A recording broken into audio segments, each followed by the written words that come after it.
just had a welcome address from you speaking about the challenges, particularly what in the area of helping to reform the NYC. What is the FCT doing? I think in the opening speech, we talked about so many challenges confronting core members today, but FCT have done it best. I think recently we have renovated their orientation camp and we have intervened where necessary. But I think the theme of this year is very critical and important considering the contemporary challenges. They are talking about reforming the entire scheme. I think reforming it is it aimed at meeting the test of time.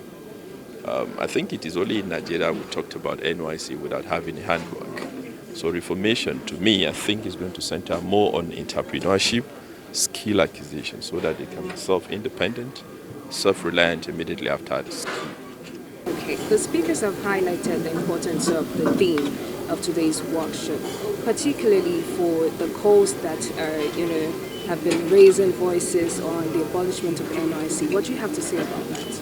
The NYC management and the government of the day is quite oblivious of, it's quite in the know of what's happening in the larger society. We are not unmindful of the sensitivities in the larger society. And the only constant thing in life, as you all know, is change. And we understand the environment we currently operate in and appreciate the issues that are being raised by those that are saying that NYC has outlived its usefulness. But you will agree with me that I think there is no better time to have this scheme reformed and strengthened than now. Those issues that were with us when it was established, they may not be in the same quality, in the same manner as we had it then. But obviously, you agree with me that the environment is still, it's dynamic, and some of those things are still with us today. And the youths of today are quite different from the youths we had then that served in 1970, the early 80s, and when the scheme started. So we are looking into that. We understand that we are dealing with the Gen Z generation and that we can't do business as we used to do it. So that's the essence of the reforms we are craving for in our mobilization, in our orientation, and in the entire gamut of the NYSC experience. We are trying to repackage the scheme such that the contemporary core members come and we give them a new scheme entirely, a rebranded scheme. So that's what we expect, that you should expect from us very soon. And as things unfold, you'll see a new and rebranded NYSC experience for our youth. So thank you. The director of mobilization, when he was speaking, he lamented that institutions are still uploading names of fake graduates, putting them forward for mobilization. Is it that your systems, the checks you put in place are not working? That's one. Although the minister has gone. When he appeared on Channels Politics today, he said the government will pay arrears of the 77,000 naira for core members. When will that payment start? That's two. Then the third one, core member Araye. What's her fate?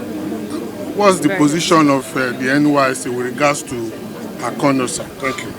Okay, the Honorable Minister spoke about the arrears, and the government, like I said the other time I spoke with the core member, is both responsible and responsive.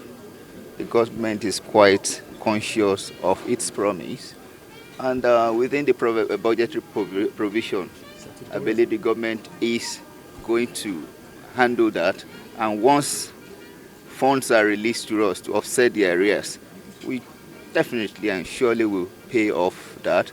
And even those core members that just passed out recently, I think last week, I promised them that once we receive cash backing for the arrears, we have their bank details, we're going to credit them. So Nigerians should not fret about that. Government is both responsible and responsive.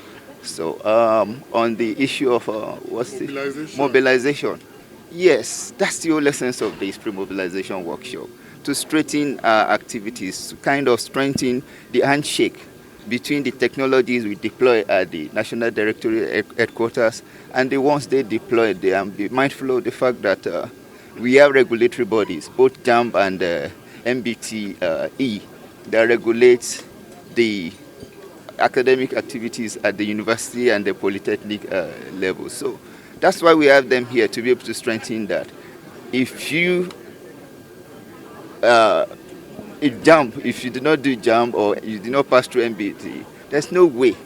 And those are the checks we have to check some of those, to be able to detect some of the fake uploads that he mentioned in his address. And I think that has reduced significantly over the years.